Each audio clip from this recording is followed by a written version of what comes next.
So this is the Wisconsin S8D engine on my Bolens 850 tractor, and we're going to try to make some adjustments on it. First and foremost being, we're going to play around with the points inside this box right here to see if that's going to help it out at all. So we're going to open the box, take the, you can see there's a wire on the bottom of it right there.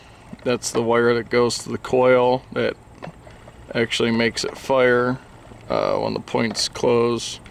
So we're going to take a look inside there and take a look at the points and see if that's going to be the first thing that we're going to eliminate as to why it's not really running so great. So let's get into that right now.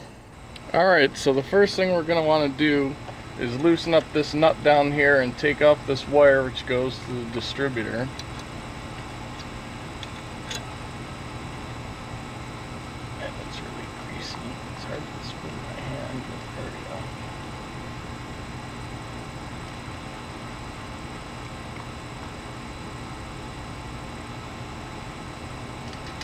Take that wire off. Now next we're going to take this nut off here and take this whole box off for the points.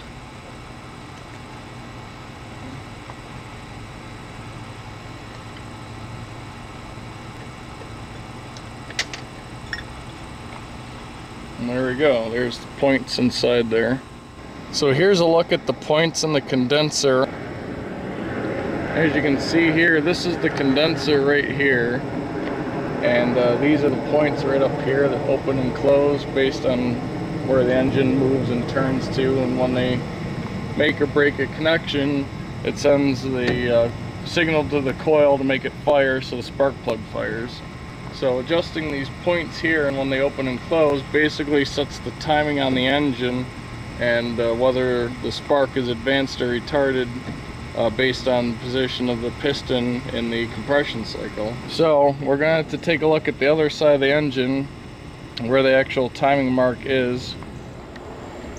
Now over on this side of the engine, as you can see, this mark right here, the arrow right there, that's the timing mark for the engine. So you just see where the arrow is pointing right there at the flywheel on the inside, and when you look in there, that's where the timing mark is going to be on the flywheel, as you can see right there.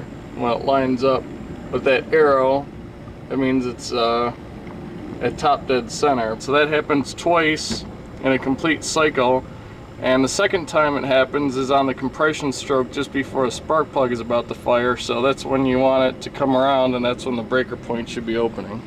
Alright, so here's a really good look, close up of the points right here. And we're going to rotate the engine around until we see that timing mark, and then we're going to see when those points open or close on it.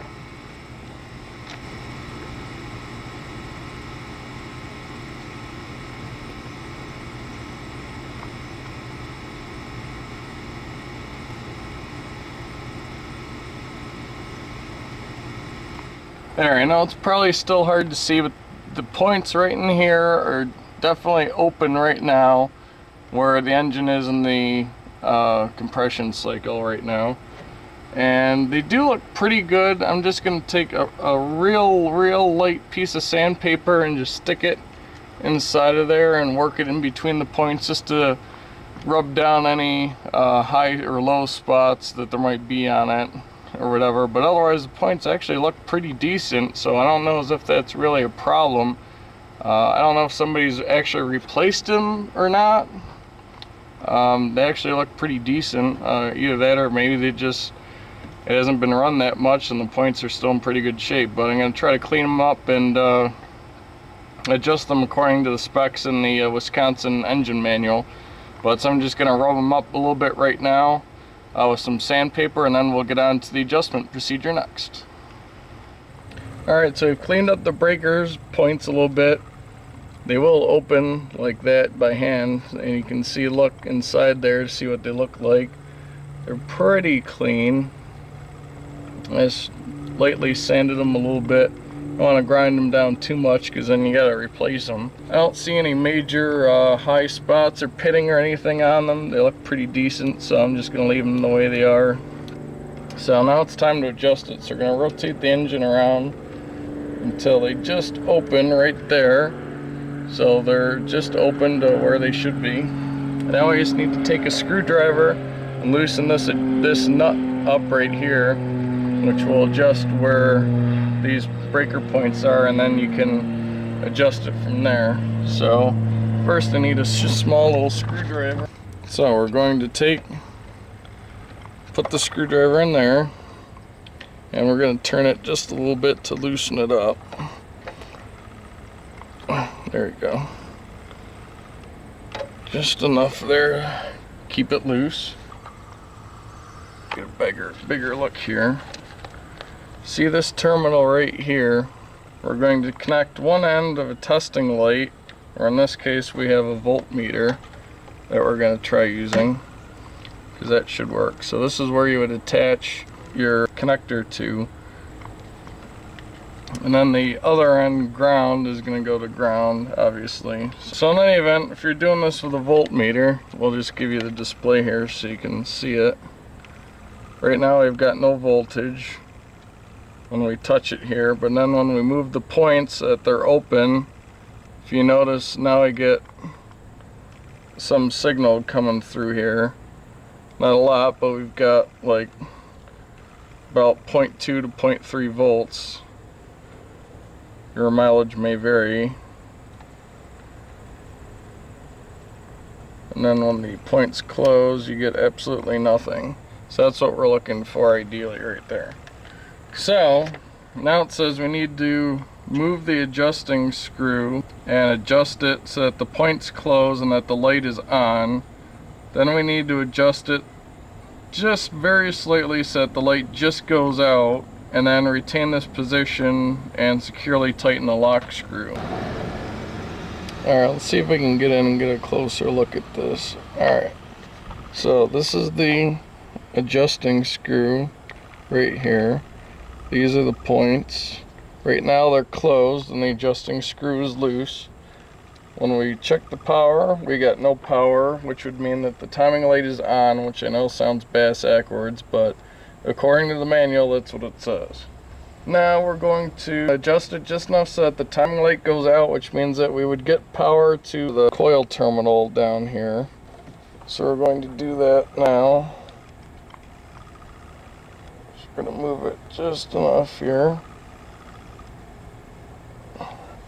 And we should have power, which we do. So the points are open. At least they were until I do that. And of course I gotta hold too many things in my hand at once. Alright. This is like the most inaccurate voltmeter, I think, so that doesn't help.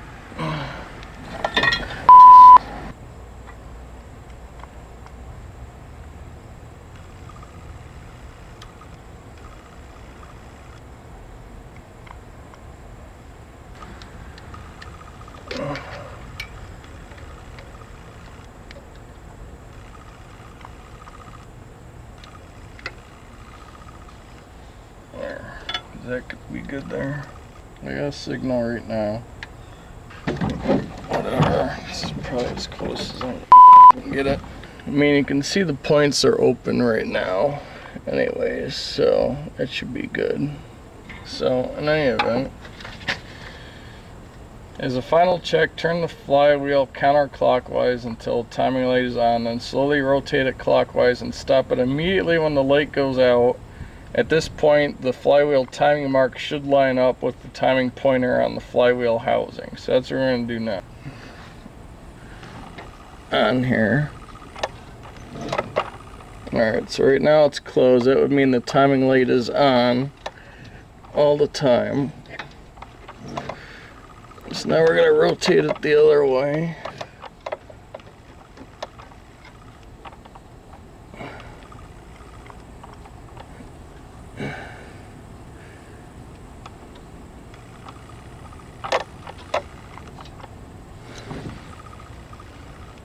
Okay, I don't know how well that actually worked, but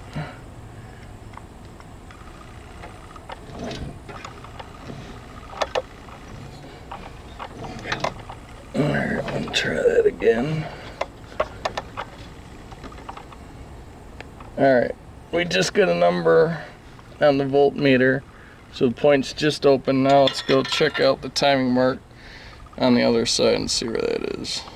Alright, now on the other side of the engine, this is the timing mark right here, that little arrow. And then if we look inside at the actual flywheel, hopefully we'll see the timing mark in there, and it does look pretty close. It's kind of hard to see. I'm going to try to get a better angle here, but that's where the timing mark should be lining up on the flywheel, is right there at that little arrow. There, I know it's kind of hard to see, but you can kind of see right there the timing mark itself.